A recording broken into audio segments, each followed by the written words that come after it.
नमस्कार जोहार, आप सभी का स्वागत है। आज जो है कि हम लोग आप सभी के बीच लेकर के आए हुए हैं high court of Jharkhand Ranchi की तरफ से एक महत्वपूर्ण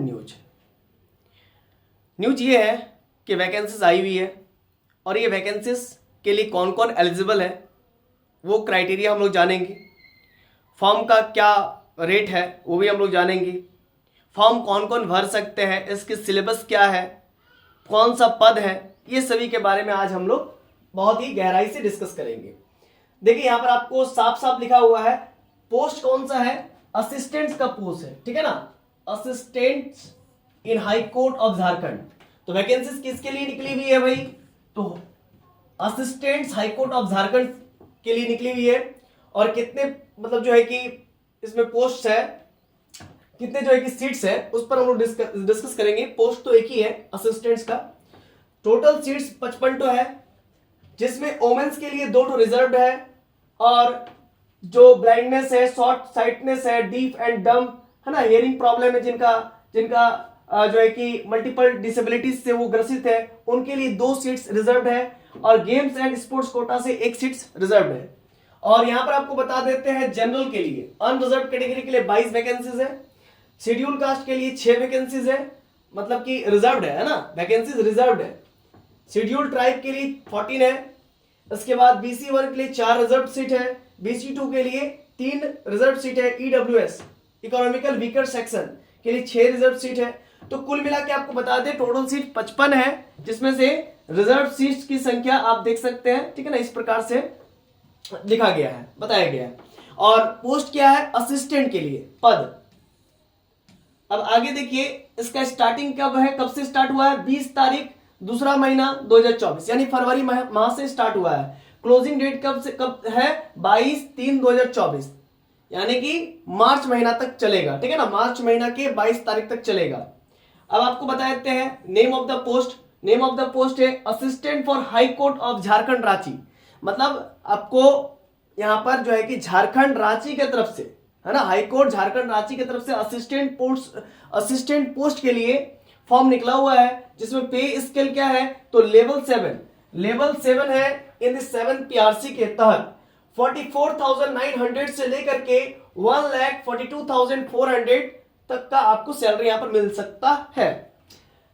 मिनिमम एजुकेशनल क्वालिफिकेशन एलिजिबिलिटी यहां पर बता दो आपको मिनिमम ग्रेजुएट होना पड़ेगा, है ना, कोई भी इक्विवेलेंट डिग्री कॉलेज से, या फिर आप अगर बीटेक होल्डर भी है तो भी आप भर सकते हैं।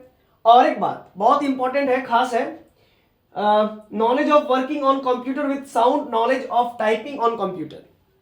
मतलब ये कि कोई अगर बोले, है ना, कोई अगर बोले और आप उसका सुन करके टाइप कर ले, इंग्लिश हो सकता है, हिंदी हो सकता है, कोई कुछ बोले, है ना, जैसे बोल सकते हैं Indian prime minister is Narendra Modi, तो हम जैसे बोल रहे हैं, ठीक है, इसको सुन करके कोई टाइप कर सके, है ना, तो इस प्रकार का आपके पास नॉलेज होना चाहिए। वही लिख रहा है, क्या लिख रहा है जरा समझिएगा यहाँ पर, है ना। देखिए ये सब महत्वपूर्ण टॉपिक्स पर अगर आप लोग नहीं डिस्कस करेंगे, मैं नहीं डिस्कस करूंगा, तो आप लोग हो सकता है कि थोड़ा सा जानकारी के अभाव के कारण चूक सकते हैं, बहुत अच्छे पोस्ट की वजह से, है ना। आइए आगे बात करते हैं। कुछ एलिजिबिलिटी क्राइटेरिया है, ये जरा समझिएगा। Candidate must have the required minimum qualification, वही जो ग्रेजुएशन होना चाहिए आपको, टाइपिंग नॉलेज होना चाहिए, आपका WPM कितना होना चाहिए, आपका WPM होना चाहिए 20 WPM, मतलब हर एक मिनट में आपको कम से कम 20 वर्ड टाइप करने आना चाहिए। अगर आप गेम्स एंड स्पोर्ट्स कोटा से है तो आपके पास कह सकते सर्टिफिकेट होना चाहिए संकल्प नंबर 1709 के तहत और डेटेड इतना, ठीक है। और arts culture sports youth affairs अगर इससे आप संबंधित है तो, जो स्पोर्ट्स कोटा से जाना चाहते हैं। अच्छा, कंप्यूटर एप्लीकेशंस के बारे में आपको नॉलेज होनी चाहिए, आपका हेल्थ अच्छा होना चाहिए, सुनने की क्षमता अच्छा होना चाहिए, गुड मोरल कैरेक्टर, आपका कैरेक्टर अच्छा होना चाहिए। इसके बाद कोई भी क्रिमिनल ऑफेंसेस में आप ना फंसे हो, समझ पा रहे हैं, मतलब आप पर कोई केस मुकदमा नहीं चल रहा हो, तभी आप फॉर्म को भर सकते हैं। आपका मिनिमम एज जो है कि कितना होना चाहिए, आपका मिनिमम एज 21 साल होना चाहिए, 21, ठीक है, क्लियर है। कोई भी कैंडिडेट हो, ST SC OBC जनरल कोई भी, है ना, मिनिमम एज 21 होना चाहिए, है ना, मस्ट बी 21 और अबव ईयर ऑफ एज, और but not more than age of 35, है ना। In case of unreserved category and EWS category, अगर आप ईडब्ल्यूएस से रिलेट करते हैं, ईडब्ल्यूएस कैटेगरी से आते हैं या अनरिजर्व कैटेगरी से आते हैं, तो आपका एज 35 से ज्यादा नहीं होना चाहिए। और अगर BC1 या BC2 से आते हैं तो 37 साल से ज्यादा नहीं होना चाहिए, 37। और यदि आप फीमेल कैंडिडेट है ना, ईडब्ल्यूएस का फीमेल कैंडिडेट है, BC1 का है, BC2 का है, तो आपका एज 38 भी रहेगा तो चलेगा, उससे ज्यादा नहीं होना चाहिए। And 40 year in case of ST, अगर आप ST कैटेगरी से हैं या SC कैटेगरी से हैं तो आपको 40 ईयर तक एलिजिबिलिटी यहां पर रखा गया है, मतलब आप दे सकते हैं, है ना, आप 40 ईयर तक दे सकते हैं for both male and female, male और फीमेल दोनों के लिए। सो एज सो ऑन 1/1/2024 ये डेट दिया होगा, इस पर ध्यान दीजिएगा।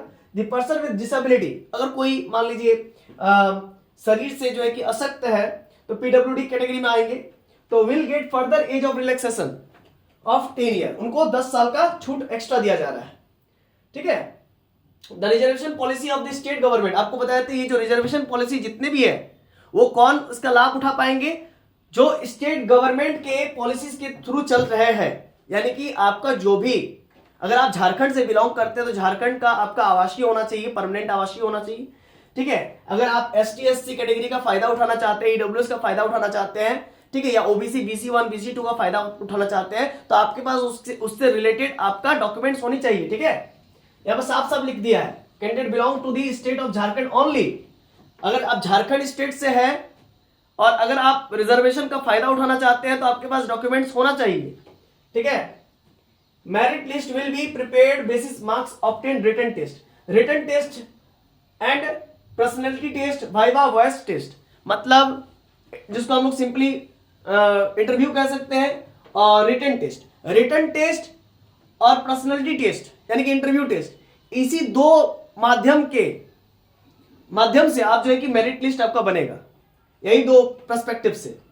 नेक्स्ट है candidate must fill only one application, है ना। कैंडिडेट मतलब ऐसा नहीं है कि एक बार आप कुछ भरे और गलती हो गया तो फिर दोबारा से आप भर दिए, ऐसा नहीं हो सकता है। यहां पर लिख दिया साहब सब, candidate must fill only one online application, समझ गया ना, for the post of assistant high court of Dhanbad, मतलब एक ही बार उनको मौका मिलेगा, गलती सलती नहीं कीजिएगा, ठीक है ना।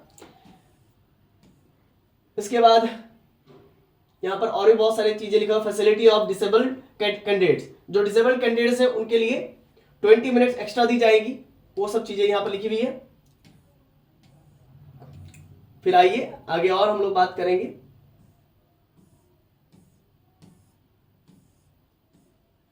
हाँ, अब जो है कि हम लोग यहां पर बात करने जा रहे हैं एप्लीकेशंस के बारे में।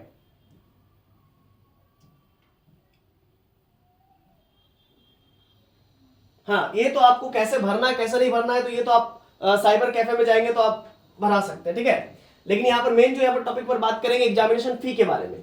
500 फी लग रहा है स्टूडेंट्स, 500 फी लग रहा है, यहाँ पर आप ध्यान दीजिएगा। अनरिजर्व कैटेगरी के लिए, BC1 के लिए, BC2 के लिए, और 125 रुपया लग रहा है SC ST कैटेगरी के लिए।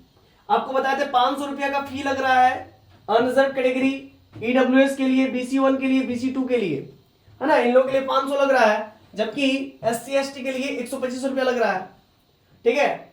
अब आगे क्या है भाई, पेमेंट गेटवे क्या है, रिजर्व पे है, payment option will be debit card, credit card, UPI, net banking, इससे आप जो है कि दे सकते हैं, भर सकते हैं। अब आगे हम लोग, हाँ, online application is to be filled up in English only, सिर्फ इंग्लिश में ही आप एप्लीकेशन फी को भरेंगे, ठीक है। और ये बहुत सारी चीजें हैं, जैसे 10th का मार्कशीट के बारे में लिखा हुआ है ना, क्या, तो ये सब थोड़ा सा आप लोग पढ़ लीजिएगा। हम लोग यहाँ पर मेन टॉपिक पर बात करेंगे सिलेबस के बारे में, ठीक है। सिलेबस क्या है उसके रिगार्डिंग हम लोग बात करेंगे, बाकी बात तो यहाँ पर आप भर सकते हैं अपना डॉक्यूमेंट। सिलेबस के रिगार्डिंग हम लोग यहाँ पर बात करेंगे। देखिए, scheme of examination, syllabus and other details for recruitment to the post of assistant in the high court of Jharkhand Ranchi. देखिए, रिटन टेस्ट होगा पहला चरण में, और इसमें 90 मार्क्स का होगा, 2 घंटे की एग्जाम होगा, एडिशनल 20 मिनट जो है कि वैसे कैंडिडेट्स को दी जाएंगी जो शारीरिक रूप से डिसेबल है। क्वालिफाइंग मार्क्स चाहे आप अनरिजर्व कैटेगरी से बिलोंग करते हो, EWS से, BC1 से, BC2 से, किसी से भी हो, ठीक है ना, तो unreserved EWS and BC1 BC2, ये 1 2 3 4 category, unreserved EWS BC1 and BC2, 40% qualifying marks होने चाहिए आपके, ठीक है, तभी आपका कॉपी जांच होगी। और SC ST से बिलोंग करते हो 30% अगर ला दिए तो आपको कॉपी जांच होगी। फिर दूसरे चरण में कंप्यूटर स्किल टेस्ट होगा, जो कि क्वालिफाइंग नेचर का होगा। ड्यूरेशन ऑफ टेस्ट 5 मिनट का टेस्ट होगा। 5 मिनट में आपको 100 वर्ड्स लिखने होंगे, टाइप करने होंगे एट द रेट 20 वर्ड्स पर मिनट टाइपिंग स्पीड। ऑब्वियस बात है, मतलब 20 वर्ड आपको क्या होने चाहिए पर मिनट, आप 20 वर्ड आप लिख पाए, वैसा आपका स्पीड होना चाहिए, तभी तो आप 5 मिनट में 100 वर्ड लिख पाएंगे ना, 100 वर्ड टाइप कर पाएंगे, लिख नहीं पाएंगे, टाइप करना है। अब वाइवा एंड वॉइस 15 मार्क्स का होगा, 15 मार्क्स का होगा, और 5 मार्क्स फॉर ऑल कैटेगरीज, ये क्वालिफाइंग मार्क्स है। 5 मार्क्स अगर ले आए तो आपका जो है कि क्वालिफाई आप हो गए, ठीक है। मतलब वाइवा आपसे जो पूछा जाएगा। Syllabus for written examination, written examination का सिलेबस क्या है? पहला point, group 1 general English comprising of English comprehension, English grammar and English word power, है ना, 20 मार्क्स का होगा। As well as English essay writing 10 marks का। Group 2 objective general knowledge 30 marks का होगा। Group 3 numerical ability and reasoning test including mathematical test of matric standard, matric standards के ही जो है कि मैथमेटिक्स आपसे पूछे जाएंगे। फिर नेक्स्ट है कंप्यूटर स्किल टेस्ट, कैसे होंगे? कंप्यूटर स्किल टेस्ट सेल भी क्वालिफाइंग नेचर होगा। The merit list is the candidate for the purpose of the appointment may be prepared on the basis of a written test, written test के basis पर आपका जो है कि merit बनेगा। To be followed by a test for working on computer, आपको computer में काम करने आना चाहिए। And an knowledge of typing, आपका टाइपिंग नॉलेज होना चाहिए on computer and viva and voice. तो ये सभी आयामों के द्वारा जो है कि मेरिट लिस्ट आपका बनेगा। ओके, इसे आप लोग ध्यान दीजिएगा। तो only the candidate getting the qualifying marks in the written test shall be called for viva voice test, मतलब जो क्वालिफाई कर जाएंगे, ठीक है ना, रिटन टेस्ट में उन्हीं का वाइवा होगा। And test for working on computer, और कंप्यूटर में टेस्ट लिया जाएगा, टाइपिंग टेस्ट लिया जाएगा। The candidate will be asked to the written passage 100 words 20 पर, वही बात है, 1 मिनट में आपको 20 वर्ड टाइप करना, 5 मिनट में 100 वर्ड, ऐसा सब है। तो आपको मैंने सारा सिलेबस वगैरह इसके बारे में पूरा डिटेल में डील कर दिया है, ठीक है। आई होप मेरी बातें आप लोगों को समझ में आ गई होगी, और कोई भी अगर कुछ महत्वपूर्ण टॉपिक अगर छूट जाता है, हालांकि मैं सब कुछ कवर किया हूं, अगर आपको ऐसा लगता है कि कुछ छूट गया है तो आप हमें कमेंट कीजिए, हम आपको बताएंगे। धन्यवाद।